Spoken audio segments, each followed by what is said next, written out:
Қайырлы күн, құрметті тыңдармандарымыз. Бүгінгі тақырыбымыз табиғи циклдағы эко бағдарламасы. Табиғи циклдағы эко бағдарламасы дегеніміз, ол ешқандай бір гормоналдық дәрілерді қолданбастан аналық безді ынталандыру табиғи бағдарлама болып табылады. Осы табиғи циклдағы эко бағдарламасында сондайда біз трансвагинальды пункция жасалады. Фолликулдардың пісіп жетілгенде ол трансвагинальды пункциядан кейін аналық жасушаларды аламыз. Алғаннан кейін оны ұрықтандырып, және де жатыр қуысына қондыруға эмбриондарды дайындаймыз.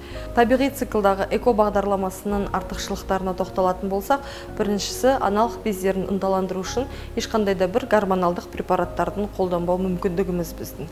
Екіншісі, табиғи циклдағы осы біз сіздерді УЗИ мониторинг арқылы аналық бездеріңізді фолликулдардың өсуін бақылау арқылы пункциядан кейін сіздердің аналық бездеріңіз ешқандай да бір гиперстимуляцияға ұшырамауы. Үшіншіден, пункция кезінде біз тамыр ішілік наркозын қолданбау сіздердің ыңғайлықтарыңыз үшін. Төртіншіден, осы аналық безді пункция жасағаннан кейін, осы бір фолликулды алып кеткеннен кейін біздегі эндометрияның табиғи циклдағы рецепторлық қасиетінің, рецепторлық сапасының жақсы болуы, көп ұрықтық жүктіліктің болу ықтималдығын төмендеуі болып табылады. Бұл бағдарламаның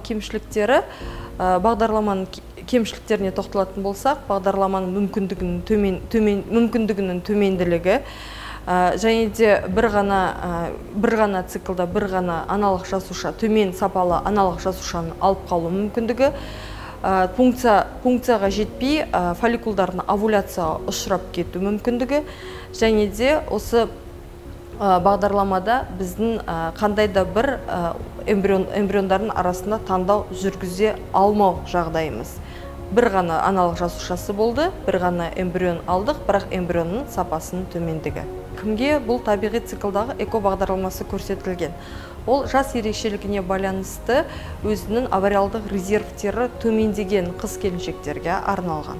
Және де осы күнге дейін бұрын-соңды гормоналды ынталандыру жүргізіліп, бірақ та бар жоғы 1-2 фолликул алған жағдайда, 1-2 аналық жасуша алынған жағдайда, осы біздің орталықты осы табиғи циклдағы эко бағдарламасын ұсынуымыз мүмкінбіз. Және де қосымша созылмалы аурулары бар қыз-келіншектер. Ол онкологиялық аурулар, немесе жүрек қан тамыр жүйесіндегі аурулар болса, немесе қан үю фактор тромбоздар болған жағдайда, біз осы гормоналдық препараттарды қолданбастан табиғи циклдағы эко бағдарламасын ұсынуымыз мүмкінбіз.